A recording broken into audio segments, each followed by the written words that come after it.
Types of verbs আজকের পর থেকে আর কখনো ভুল হবে না। জাস্ট আমাদের এই ভিডিওটি সম্পূর্ণ দেখবেন। আজকে আমরা এখানে ভার্বের খুঁটিনাটি বিস্তারিত আলোচনা করব এবং এই টপিক থেকে বিগত বছরগুলোতে বিভিন্ন কম্পিটিটিভ এক্সামে যে কোশ্চেনগুলো এসেছে সেই কোশ্চেনগুলো আমরা সলভ করব। জাস্ট আমাদের এই ভিডিওটি সম্পূর্ণ দেখবেন। সো প্রথমত ভার্ব, এই ভার্বকে দুইটা ভাগে ভাগ করা হয়, একটা হচ্ছে ফাইনাইট ভার্ব এবং আরেকটা হচ্ছে নন ফাইনাইট ভার্ব। এবং এই যে নন ফাইনাইট ভার্ব, একে তিনটা ভাগে ভাগ করা হয়, সেটা হচ্ছে ইনফিনিটিভ, জিরান্ড এবং পার্টিসিপল। এবং এই যে দেখতে পাচ্ছেন নন ফাইনাইট ভার্ব, এইটা নিয়ে আমরা বিস্তারিত আলোচনা করব অন্য একটা ভিডিওতে, মানে আমরা এটার উপর আরেকটা ডেডিকেটেড ভিডিও বানাবো। এবং আজকে আমাদের আলোচনার টপিক হচ্ছে ফাইনাইট ভার্ব। সো এই যে ফাইনাইট ভার্ব, একে প্রধানত দুইটা ভাগে ভাগ করা হয়, একটা হচ্ছে প্রিন্সিপাল ভার্ব অথবা আমরা অনেক সময় বলি মেইন ভার্ব, এবং অন্যটি হলো অক্সিলারি ভার্ব। এবং এই যে অক্সিলারি ভার্ব, একে আবার দুইটা ভাগে ভাগ করা হয়, একটা হচ্ছে প্রাইমারি অক্সিলারি আর একটা হচ্ছে মডাল অক্সিলারি। এবং এইটা অনেক সহজ, এটা আমরা সবাই জানি, এটা নিয়ে আমাদের কোনো কনফিউশন হয় না। তারপরেও আমি এগুলো আলোচনা করব, জাস্ট একটু ওয়েট করেন। এখন আসি প্রিন্সিপাল ভার্ব। এই যে প্রিন্সিপাল, একে আবার স্পেশালি দুইটা ভাগে ভাগ করা হয়, একটা হচ্ছে ট্রানজিটিভ এবং আরেকটা হচ্ছে ইনট্রানজিটিভ। আবার অনেক সময় এখানে লিঙ্কিং ধরা হয়, অবশ্য আমরা এই সবগুলোই আলোচনা করব। এরপর এই যে দেখতে পাচ্ছেন ট্রানজিটিভ, এরও আবার কয়েকটা ভার্ব আছে, যেমন দেখেন factitive verb, cognate verb, positive verb, reflexive verb, group verb. এই যে দেখতে পাচ্ছেন এতগুলো ভার্ব, এইগুলো আমরা বিস্তারিত আলোচনা করব, জাস্ট আমাদের ভিডিওটি দেখতে থাকেন। সো সবার আগে আমাদের হচ্ছে প্রিন্সিপাল ভার্ব। সো এখানে জাস্ট একটা কথা মাথায় রাখবেন, প্রিন্সিপাল মানে প্রিন্সিপালি হবে, একবারে মেইন ভার্ব। মানে একটা সেন্টেন্সে যদি একটা ভার্ব থাকে, সবাই মাথায় রাখবেন, একটা সেন্টেন্সে যদি একটা ভার্ব থাকে তাহলে সেটা হবে প্রিন্সিপাল ভার্ব। ক্লিয়ার? এবং 2 নম্বর জিনিস মাথায় রাখবেন, সেটা হচ্ছে অক্সিলারি ভার্বের পরে যেটা বসে সেটা হচ্ছে প্রিন্সিপাল ভার্ব। তাহলে এখন আমাদের অক্সিলারি ভার্ব জানতে হবে, তাই না? সেটা আমরা জানবো, ওয়েট করেন। সো দেখেন, I did the work. So দেখেন এই জায়গাতে ডিড, এটা অক্সিলারি ভার্ব আমরা জানি, সেটা ঠিক আছে। বাট দেখেন এই সেন্টেন্সে ডিড কিন্তু একটাই আছে, তাই না? যেহেতু এই সেন্টেন্সে ডিড একটাই মাত্র ভার্ব, এটা অক্সিলারি হওয়া সত্ত্বেও এই সেন্টেন্সে এটা মেইন ভার্ব হিসেবে কাজ করবে। ক্লিয়ার? আমি আবারও বলতেছি, একটা সেন্টেন্সে যদি একটা ভার্ব থাকে তাহলে সেটা মেইন ভার্ব অথবা প্রিন্সিপাল ভার্ব হয়। তাহলে দেখেন তো এই ডিড এটা কি ভার্ব হবে? প্রিন্সিপাল ভার্ব হবে। এগুলো অনেক সোজা। সো এটা আমাদের সঠিক উত্তর। এরপর 2 নম্বর দেখেন, no sentence can be form without the. এই যে প্রিন্সিপাল ভার্ব, এই ভার্ব ছাড়া কখনো কোনো সেন্টেন্স গঠন হতে পারবে না। ক্লিয়ার কি হয়েছে? তার মানে একটা সেন্টেন্স আমাদের গঠন করতে হলে অবশ্যই আমাদের প্রিন্সিপাল ভার্ব লাগবেই, এটা 100%। ক্লিয়ার? সো দেখেন তাহলে কি উত্তর হবে? প্রিন্সিপাল ভার্ব, এইটা আমাদের সঠিক উত্তর। এরপর 3 number, I am a student. So এখানে এমটা কি হবে? এম অক্সিলারি ভার্ব হয়, যেহেতু এই সেন্টেন্সে এম একটাই মাত্র ভার্ব, আর একটা সেন্টেন্সে একটা ভার্ব থাকলে সেটা প্রিন্সিপাল ভার্ব হয়। ক্লিয়ার? দ্যাটস ওয়াই এই সেন্টেন্সে এমটা হবে প্রিন্সিপাল ভার্ব, ডি, এইটা আমাদের সঠিক উত্তর। সো আমাদের প্রিন্সিপাল ভার্ব হয়ে গেল। এখন এখন আমরা দেখবো অক্সিলারি ভার্ব। সো অক্সিলারি ভার্বকে দুই ভাগে ভাগ করা হয়, আমরা দেখেছি, একটা হচ্ছে প্রাইমারি অক্সিলারি আর একটা হচ্ছে মডাল ভার্ব। মডাল ভার্ব তো আমরা সবাই জানি, সেটা কি বলতো? Can, could, may, might, shall, should, will, would to, use to, must. এগুলো কি বলতো? এগুলো হচ্ছে মডাল ভার্ব। এগুলো আমরা সেই ছোট থেকে শিখে আসতেছি। এবং প্রাইমারি অক্সিলারি হলো এই যে দেখতে পাচ্ছেন বি ভার্ব। বি ভার্বকে আবার 8টা ভাগে ভাগ করা হয়, সেটা হচ্ছে am, is, are, was, were, be, being. So এই যে দেখতে পাচ্ছেন এই 8টা, এটা কিন্তু খুবই ইম্পর্টেন্ট। এবং আপনি যখন পরবর্তীতে আরো অনেক টপিক সলভ করতে যাবেন, স্পেশালি আপনি যখন ন্যারেশন এবং ভয়েসের চ্যাপ্টারটা পড়বেন, তখন কিন্তু বি ভার্ব অনেক কাজে আসবে। সো দ্যাটস ওয়াই বি ভার্বটা একদম মুখস্থ করে নেবেন। বি ভার্ব 8টা, সেটা হচ্ছে am, is, are, was, were. এই 5টা সবার মনে থাকে, বাট এই যে বি, বিং এবং বিন, এই 3টা কারো মনে থাকে না। সো এই 3টা মনে রাখবেন। এরপরে দেখেন ডু ভার্ব। ডু ভার্ব হচ্ছে 3টা, সেটা হচ্ছে ডু, ডাজ, ডিড। এই 3টা হচ্ছে ডু ভার্ব। এবং আমি আপনাদের একটা এখানে এক্সট্রা তথ্য দিই, সেটা হচ্ছে এই যে ডু ভার্ব, এর পরে যদি কোনো ভার্ব বসে, সেই ভার্বটা আমাদের বেস ফর্মে বসাতে হয়। মানে ভার্বের সাথে কখনো এস অথবা ইয়ে যুক্ত হবে না, একদম বেস ফর্মে বসবে। আমি আবারও বলি, ডু ভার্বের পরে মানে ডু, ডাজ, ডিড, এরপরে যদি কোনো ভার্ব বসায়, সেটা আমাদের ভার্বের বেস ফর্মে বসাতে হয়। এবং আরেকটি হচ্ছে হ্যাভ ভার্ব। হ্যাভ ভার্ব হচ্ছে 3টা, সেটা হচ্ছে হ্যাভ, হ্যাজ, হ্যাড। এই 3টা হচ্ছে হ্যাভ ভার্ব। এবং হ্যাভ ভার্বের পরে সর্বদা, এটা সবসময় মাথায় রাখবেন, হ্যাভ ভার্বের পরে সর্বদা ভার্বের 3 নম্বর ফর্ম বসে। ক্লিয়ার? আমি আবারও বলতেছি এটা, এই যে ডু ভার্ব এরপরে ভার্বের বেস ফর্ম বসে এবং হ্যাভ ভার্ব এরপরে ভার্বের 3 নম্বর ফর্ম বসে। এটা কিন্তু ভুল করা যাবে না, এগুলো আমাদের পরে অনেক কাজে আসবে। এরপর ট্রানজিটিভ এবং ইনট্রানজিটিভ ভার্ব, রাইট? সো দেখেন, ট্রানজিটিভ এবং ইনট্রানজিটিভ ভার্বের মধ্যে জাস্ট ছোট্ট একটা পার্থক্য, সেটি হলো ট্রানজিটিভ ভার্বে অবজেক্ট লাগে এবং ইনট্রানজিটিভ ভার্বে অবজেক্ট লাগে না। এখন এটা কিন্তু মনে রাখার একটা টেকনিক আছে, সেই টেকনিকটা আমি আপনাদের শেখাই। সেটা হচ্ছে দেখেন, এই যে ট্রানজিটিভ ভার্ব এবং ইনট্রানজিটিভ ভার্ব, দেখেন এই ট্রানজিটিভ ভার্বের থেকে ইনট্রানজিটিভ ভার্ব কিন্তু একটু বড়। দেখেন এখানে এই ট্রানজিটিভের সাথে ইন এটা যুক্ত করা আছে, মানে ওয়ার্ডের দিক থেকে আপনি যদি গণেন তাহলে ইনট্রানজিটিভ ভার্ব একটু বড় হবে, তাই না? তার মানে দেখেন ট্রানজিটিভ ভার্ব এই ইনট্রানজিটিভ থেকে একটু ছোট আছে। তাহলে এই ট্রানজিটিভকে ইনট্রানজিটিভে সমান করতে হলে কি লাগবে বলেন তো? এই ট্রানজিটিভের সাথে আমাদের একটা অবজেক্ট লাগবে। ক্লিয়ার? এবার এই ট্রানজিটিভ ভার্বটা ইনট্রানজিটিভ ভার্বের সমান হয়ে গেল। আমি আবারও বলি, ট্রানজিটিভ ভার্বে অবজেক্ট লাগে আর ইনট্রানজিটিভ ভার্বে কোনো অবজেক্ট লাগে না। জাস্ট এতটুকুই পার্থক্য। একদম সোজা এগুলা। এখন এক নাম্বারটা দেখেন, এখানে কি বলছে যে he took shelter under a tree. So দেখেন এই টুক মানে কি নিয়েছিল, শেল্টার। দেখেন এটা একটা অবজেক্ট, দ্যাটস ওয়াই এটা হবে ট্রানজিটিভ ভার্ব। সো এখানে একটা কোশ্চেন আসতে পারে যে অবজেক্ট আবার কি, তাই না? সো অবজেক্ট মূলত মেইন ভার্বের পরে বসে। মেইন ভার্ব কি, দেখেন এই যে ভার্ব আছে, ভার্বের পরে আমাদের অবজেক্ট বসে। এবং অবজেক্ট হচ্ছে আপনি যখন ভার্বকে কি অথবা কাকে দ্বারা কোশ্চেন করবেন। যেমন এখানে কোশ্চেন করেন টুক মানে কি, নেওয়া। এখন এই নেওয়াকে কোশ্চেন করেন কি নিয়েছিল, শেলটা নিয়েছিল। এবং ওই যে অ্যান্সারটা কিন্তু মেইন ভার্বের পরে আসা লাগবে। কি নিয়েছিল, শেলটা নিয়েছিল। দেখেন উত্তর পেয়ে গেছে, তাহলে শেলটার একটা কি হবে, অবজেক্ট হবে। ক্লিয়ার? আমরা দুইটা কোশ্চেন করতে পারবো, কি অথবা কাকে, এই দুইটা দ্বারা। যেহেতু এখানে শেলটার অবজেক্ট আছে, তাহলে এটা কি হবে, ট্রানজিটিভ ভার্ব। একদম সোজা। এরপর 2 নম্বর দেখেন, মাদার লাভস মি। এখানে ভাবটা কি, লাভস। লাভস মানে কি, ভালোবাসা।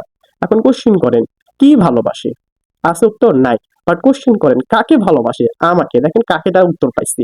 দেখেন তাহলে মি একটা কি বলেন তো, অবজেক্ট। আর আমরা এমনিতেই জানি যে মি হচ্ছে প্রোনাউনের অবজেক্ট ফর্ম, তাই না? আর অবজেক্ট থাকলে সেটা কি হবে বলেন তো, এই যে লাভ, এটা হবে ট্রানজিটিভ ভার্ব। দেখেন ক, এটা আমাদের সঠিক উত্তর। এরপর 3 নম্বর দেখেন, মাদার লাভস মানে মা হাসে। এখন বলেন তো এই সেন্টেন্সে লাভের পরে কোনো কিছু আছে? নাই। কোনো অবজেক্ট আছে? নাই। তাহলে এখন দেখেন যেহেতু অবজেক্ট নাই, তাহলে সেটা কি হবে, ইন্ট্রানজিটিভ ভার্ব হবে। একদম সোজা, এটা আমাদের সঠিক উত্তর। এখন আম, অনেকেই ভাবতে পারেন যে এখানে যদি প্রিন্সিপাল ভার্ব যদি অপশনে থাকতো, তাহলে এটা কি উত্তর হতো। দেখেন প্রিন্সিপাল ভার্ব এটা হয়। দেখেন এই যে লাভস, তারপর হচ্ছে এই লাভ, তারপর হচ্ছে টুক, এগুলো সবই কিন্তু প্রিন্সিপাল ভার্ব, রাইট? বাট অপশনে যদি প্রিন্সিপাল, ট্রানজিটিভ অথবা ইন্ট্রানজিটিভ এগুলো থাকে, তখন আমরা ট্রানজিটিভ, ইন্ট্রানজিটিভ এগুলোর মধ্যে উত্তর করব। মানে আমাদের একদম স্পেসিফিক পর্যায়ে যে উত্তর করতে হয়। আমি এটা এক্সট্রা তথ্য দিলাম। এখন 4 নাম্বার দেখেন, huffing and puffing we arrive at the classroom door with only 7 second to spare. So এই সেন্টেন্সে যে এই যে অ্যারাইভ, এই দেখতে পাচ্ছেন অ্যারাইভ, এটা কি হবে, এটা কি ট্রানজিটিভ না ইন্ট্রানজিটিভ ভার্ব? সো দেখেন এইটা দেখেন অনেক বড় একটা সেন্টেন্স, দেখে মনে হচ্ছে এত বড় সেন্টেন্স, তার মানে ট্রানজিটিভই হবে। কোথাও না কোথাও অবজেক্ট থাকবে, এটা মনে হতে পারে। বাট অ্যাকচুয়ালি এটা এখানে কোনো অবজেক্ট নাই। কেন, দেখেন আমরা কি বলেছি, অবজেক্ট বসে মেইন ভার্বের পরে। বাট মেইন ভার্বের পরে এখানে কি আছে, প্রিপোজিশন। অ্যাট একটা প্রিপোজিশন। তার মানে দেখেন এখানে তো আগেই অবজেক্ট নাই, তাই না? যেহেতু অবজেক্ট নাই, তাহলে এটা তো তাহলে কি হবে, এই যে ট্রানজিটিভ উত্তর হবে না। তাহলে কি উত্তর হবে বলেন তো, ইনট্রানজিটিভ। এটা আমাদের সঠিক উত্তর। একদম সোজা এগুলা। এখন আপনাদের জন্য 3টি অ্যানাউন্সমেন্ট। প্রথমটি হলো পকেট গ্রামার। আমি মূলত মাস্টার বই প্রায় সকল গ্রামার রুল, এছাড়াও আদার যে ফেমাস বইগুলো রয়েছে, যেমন English for competitive exam, TOEFL বইগুলো থেকে গুরুত্বপূর্ণ গ্রামার রুল নিয়ে ছোট্ট একটি নোট তৈরি করেছে, যার নাম হচ্ছে পকেট গ্রামার। এটার মূল্য মাত্র 100 টাকা এবং এটা আপনি পিডিএফ ফাইল পাবেন। এবং এই গ্রামার নোটটি আপনারা যারা বিসিএস, ব্যাংক, এনটিআরসি অথবা ইউনিভার্সিটি অ্যাডমিশন দিবেন তাদের জন্য খুবই কার্যকর। এবং আমাদের দ্বিতীয় অ্যানাউন্সমেন্ট হচ্ছে এক্সাম ব্যাচ। আমাদের এক্সাম ব্যাচে ভর্তি চলতেছে এবং আমাদের এক্সাম ব্যাচে ভর্তি হলে আপনি এই পকেট গ্রামারটি সম্পূর্ণ ফ্রিতে পাবেন। এবং আমাদের এক্সাম ব্যাচের মেইন টার্গেট হচ্ছে পুরো মাস্টার বইকে কমপ্লিট করা। আর আমাদের তৃতীয় অ্যানাউন্সমেন্ট হচ্ছে, আপনারা যারা সেকেন্ড টাইমার, অর্থাৎ আপনারা যারা রিঅ্যাডমিশন দিবেন, আমাদের রিস্টার্ট ব্যাচে ভর্তি চলতেছে এবং আমাদের এই ব্যাচে ভর্তি হলে আপনি পকেট গ্রামার এবং এক্সাম ব্যাচ দুইটাই ফ্রিতে পেয়ে যাবেন। অর্থাৎ আমাদের রিস্টার্ট ব্যাচের ক্লাস শুরু হওয়ার আগেই আপনি আমাদের এক্সাম ব্যাচে বারবার পরীক্ষা দেওয়ার মাধ্যমে নিজেকে ইমপ্রুভ করতে পারবেন। So that's a great opportunity. এখন আপনি আমাদের এই 3টার মধ্যে যদি একটাও নিতে চান, তাহলে অবশ্যই আমাদের সাথে যোগাযোগ করবেন, অর্থাৎ আমাদের পেজে মেসেজ করবেন অথবা আমাদের হোয়াটসঅ্যাপে মেসেজ করতে পারেন। আমি হোয়াটসঅ্যাপ নাম্বারটা আমাদের ভিডিও নিচে অথবা কমেন্ট বক্সে দিয়ে দিব। এখন আসি কমপ্লিমেন্ট, লিঙ্কিং এবং ফ্যাকাল্টেটিভ ভার্ব। এই কনসেপ্টটা খুবই গুরুত্বপূর্ণ, কারণ এখান থেকে সবচেয়ে বেশি এমসিকিউটা আসে। সো সবার আগে দেখি আমরা কমপ্লিমেন্ট। কমপ্লিমেন্ট মানে বোঝায় পরিপূরক। মানে যখন সাবজেক্ট এবং এই সাবজেক্ট যেই অবজেক্টটা নিবে, এই দুইটা যদি সেম ব্যক্তি হয়, অথবা কোনো একটা অবজেক্ট এবং এরপরে যেটা বসবে, এই দুটা যদি সেম ব্যক্তি হয়, সেক্ষেত্রে তাকে কমপ্লিমেন্ট বলা হয়। যেমন এখানে দেখেন, হি বিকাম আ পলিটিশিয়ান। এখানে পলিটিশিয়ানটা কে, হি তো পলিটিশিয়ান, তাই না? মানে যেই হি সেই পলিটিশিয়ান, দুইজনই একজন ব্যক্তি না? যখন এইরকম হবে তখন এই পলিটিশিয়ানকে বলা হবে কমপ্লিমেন্ট। আবার দেখেন এখানে কি বলেছে যে দে ইলেক্টেড হিম ক্যাপ্টেন, মানে তাকে ক্যাপ্টেন নির্বাচন করা হলো। তার মানে এখানে ক্যাপ্টেনটা কে, হিম ক্যাপ্টেন, তাই না? তার মানে যেই হিম সেই ক্যাপ্টেন, দুজন একই ব্যক্তি না? যখন এরকম হয় তখন এই ক্যাপ্টেনটা কি হবে বলেন তো, কমপ্লিমেন্ট হবে। ক্লিয়ার কি হয়েছে? এখন এই যে কমপ্লিমেন্ট, এই কমপ্লিমেন্ট আবার দুই ধরনের হয়, একটা হচ্ছে সাবজেক্ট কমপ্লিমেন্ট আর একটা হচ্ছে অবজেক্ট কমপ্লিমেন্ট। ক্লিয়ার? সো দেখেন, এই যে পলিটিশিয়ান, এটা তো একটা কমপ্লিমেন্ট। এখন দেখেন তো এটা কার কমপ্লিমেন্ট? হি এর কমপ্লিমেন্ট। এখন হি কার জায়গাতে বসেছে? সাবজেক্টের জায়গাতে বসেছে, তার মানে পলিটিশিয়ান হবে সাবজেক্ট কমপ্লিমেন্ট। এবং দেখেন ক্যাপ্টেন, এটা একটা কি কমপ্লিমেন্ট, তাই না? এটা কাকে কমপ্লিমেন্ট করতেছে? হিমকে কমপ্লিমেন্ট করতেছে। হিম কার জায়গাতে বসেছে? অবজেক্টের জায়গাতে বসেছে, তার মানে ক্যাপ্টেন হবে অবজেক্ট কমপ্লিমেন্ট। একদম সোজা, এগুলো পানির মতো সোজা। সো এখন আমি আপনাদের একটা নোট দিব, এটা সবাই নোট করবেন। সেটা হচ্ছে, আমি শর্টকাটে লিখে দিছি যে সাবজেক্ট কমপ্লিমেন্টে যে ভার্বটা হয় তাকে বলে লিঙ্কিং ভার্ব। যেমন দেখেন, হি বিকাম এ পলিটিশিয়ান, এই পলিটিশিয়ান একটা কমপ্লিমেন্ট, কাকে করতেছে? হি এর কমপ্লিমেন্ট। তার মানে দেখেন, এই হি, এটা যেহেতু সাবজেক্ট কমপ্লিমেন্ট করতেছে, সাবজেক্ট কমপ্লিমেন্ট। আর সাবজেক্ট কমপ্লিমেন্টে যে ভার্বটা বসে তাকে বলে লিঙ্কিং ভার্ব। দেখেন এটাই বিকামটা কি হবে? Linking verb. আবার অবজেক্ট কমপ্লিমেন্টে যে ভার্বটা বসে তাকে বলা হয় ফ্যাকেটিভ ভার্ব। দেখেন এই ক্যাপ্টেন হচ্ছে হিমকে কমপ্লিমেন্ট করতেছে, অবজেক্টকে, that's why captain object complement. এবং অবজেক্ট কমপ্লিমেন্টে যে ভার্বটা বসে সেটা হবে কি বলেন তো? ফ্যাকেটিভ ভার্ব। ক্লিয়ার? সো এখন আমরা এই এমসিকিউটা দেখি আরো ক্লিয়ার হবে। হি বিকাম এ পলিটিশিয়ান, ওই সেম এমসিকিউ। এই সেন্টেন্সে দেখেন পলিটিশিয়ান একটা কমপ্লিমেন্ট, কাকে করতেছে? হিকে। হি সাবজেক্টের জায়গাতে বসেছে, দ্যাটস ওয়াই পলিটিশিয়ান হবে সাবজেক্ট কমপ্লিমেন্ট, তাই না? এবং সাবজেক্ট কমপ্লিমেন্টে যে ভার্বটা বসে তাকে বলে লিঙ্কিং ভার্ব। তার মানে এখানে এটা কি এখানে চাইছে কি? পলিটিশিয়ান, এটা একটা কমপ্লিমেন্ট। এবং যদি বলতে এখানে ভার্বটা কি, তখন সেটা বলতে আমরা লিঙ্কিং ভার্ব। আরো দেখেন এই যে 2 নম্বর, হানি টেস্ট সুইট, তাই না? দেখেন যেটাই হানি সেটাই তো মিষ্টি, দুজন একই বোঝাচ্ছে। দেখেন সুইট মানে মিষ্টি, হানি কিন্তু মিষ্টি হয়, তার মানে এটা কি কমপ্লিমেন্ট, তাই না? এখন এই যে সুইট কমপ্লিমেন্ট, এটা কার কমপ্লিমেন্ট? হানির কমপ্লিমেন্ট। হানি কার জায়গাতে বসেছে? সাবজেক্টের জায়গাতে বসেছে, তার মানে সুইট হচ্ছে সাবজেক্ট কমপ্লিমেন্ট, তাই না? সাবজেক্ট কমপ্লিমেন্টে যে ভার্বটা বসে তাকে কি বলে? লিঙ্কিং। তার মানে যে টেস্ট, এটা কি হবে বলেন তো? লিঙ্কিং ভার্ব হবে। দেখেন এখানে টেস্টটা চাইছে, টেস্ট কি হবে? Linking verb. এটা আমাদের সঠিক উত্তর। তারপর আরো দেখেন, the team appointed him manager. দেখেন টিম তাকে ম্যানেজার হিসাবে নিয়োগ করলো, অ্যাপয়েন্টেড করলো। তো দেখেন এখানে ম্যানেজারটা কে? তাহলে এই ম্যানেজারটা হচ্ছে হিম, তাই না? তার মানে যেই হিম সেই ম্যানেজার, তাই না? তার মানে দেখেন ম্যানেজার হচ্ছে হিমের কমপ্লিমেন্ট। এখন হিম কার জায়গাতে বসেছে? অবজেক্টের জায়গাতে, তার মানে ম্যানেজার হচ্ছে অবজেক্ট কমপ্লিমেন্ট। এবং অবজেক্ট কমপ্লিমেন্টে যে ভাবটা বসে তাকে বলে ফ্যাকেটিভ ভার্ব, রাইট? তাহলে দেখেন এখানে যে তাহলে অ্যাপয়েন্টেড, এটা কি কি হবে বলেন তো? ফ্যাকেটিভ ভার্ব। কই গেল? এই যে বি নাম্বার, এটা আমাদের সঠিক উত্তর। দেখছেন কত সোজা এগুলা। এখন আসি কপুলেটিভ ভার্ব। এইটা কপুলেটিভ ভার্ব আর লিঙ্কিং ভার্ব দুইটা সেম। যেমন এখানে দেখেন, দ্য ডগ ওয়েন্ট ম্যাড। এখন এখানে ম্যাড মানে পাগলটা কে বলেন তো? ডগই তো পাগল হয়ে গেছে, তাই না? তার মানে ম্যাড একটা কমপ্লিমেন্ট, কাকে কমপ্লিমেন্ট করতেছে? দ্য ডগ মানে সাবজেক্টকে, তার মানে সাবজেক্ট কমপ্লিমেন্ট। আর সাবজেক্ট কমপ্লিমেন্টে যে ভার্বটা বসে তাকে লিঙ্কিং ভার্ব বলে, এটা আমরা সবাই জানি। বাট অপশনে যদি না থাকে তখন আপনারা এই যে কপুলেটিভ ভার্ব, এটা উত্তর করবেন। এই যে কপুলেটিভ ভার্ব, এটাও এক ধরনের লিঙ্কিং ভার্ব, বুঝতে পারছেন? অপশনে লিঙ্কিং থাকলে লিঙ্কিং করতেন, যেহেতু লিঙ্কিং নাই, দ্যাটস এখানে আমি উত্তর করবো কপুলেটিভ ভার্ব। এখন আসি কগনেট ভার্ব। কগনেট ভার্ব হচ্ছে যখন ভার্ব এবং এটা যে অবজেক্টটা নিবে, এই দুটা যদি সেম সেম হয়, মানে একই রকম হয় দেখতে, সেক্ষেত্রে সেটা কগনেট ভার্ব হয়। যেমন দেখেন, I dreamed a wonderful dream. দেখেন এখানে ভার্বটা কি? ড্রিম। এবং এখানে অবজেক্টটা কি? ড্রিম। দেখেন দুইটাই সেম সেম না? একই না? যখন দুইটা দেখতে একই রকম হয় তখন তাকে বলা হয় কগনেট ভার্ব। যেমন দেখেন কোনটা উত্তর? এখানে চাইছে কি? ড্রিম, এটা তো অবজেক্টের জায়গাতে বসে, তার মানে কি বলতো? কগনেট অবজেক্ট হবে। আর যদি চাইতো ড্রিমড এটা কি, তখন এটা আমরা বলতাম কগনেট ভার্ব। মানে ভার্বের জায়গাতে কগনেট ভার্ব, অবজেক্টের জায়গাতে কগনেট অবজেক্ট হয়ে গেল সোজা।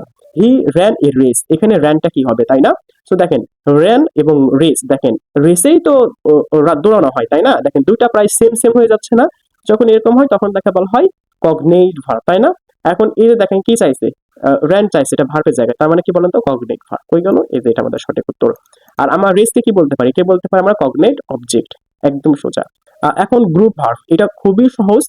গ্রুপ ভার্বে সাধারণত কি হয় জানেন? এই যে একটা মেইন ভার্ব থাকবে এবং তারপর একটা প্রিপোজিশন বসবে এবং দুইটা মিলে এটা ট্রানজিটিভ ভার্বের কাজ করবে, মানে ম্যাক্সিমাম ক্ষেত্রে এটাই হয়। আমি আবারও বলতেছি, গ্রুপ ভার্বটা হলো একটা মেইন ভার্ব থাকবে এবং তারপর এটা কি হবে? একটা প্রিপোজিশন বসবে এবং দুইটা মিলে ভার্বের কাজ করবে।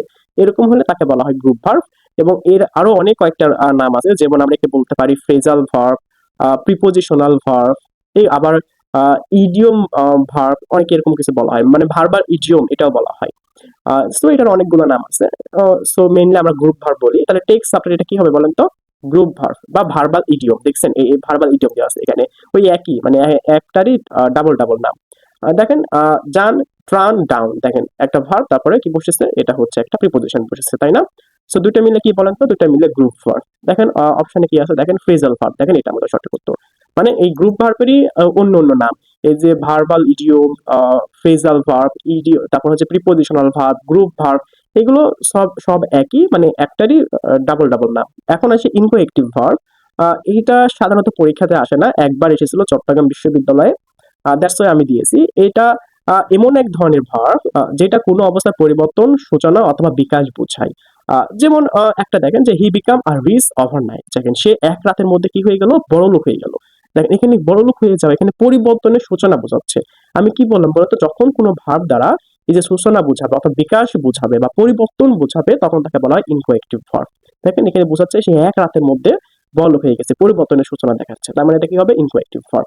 আবার দেখেন ইট ইজ গ্রোয়িং ডার্ক, মানে ধীরে ধীরে অন্ধকার হয়ে যাচ্ছে। মানে বুঝেন, আলো ছিল, আলোটা কমে যাচ্ছে, ধীরে ধীরে অন্ধকার হয়ে যাচ্ছে, মানে অন্ধকারের সূচনা হচ্ছে। এই যে কোনো কিছু হওয়া, এইরকম বোঝালে আমরা ইনকোয়েক্টিভ ভার্ব বলি। এবং একটা এমসিকিউ এসেছিল, সেটা হচ্ছে which sentence use a inchoative verb. এখন দেখেন হি ওয়াজ এ কিং, মানে সে একজন রাজা ছিল, এটা দ্বারা কোনো সূচনা বা বিকাশ বোঝায়নি, এটা উত্তর হবে না।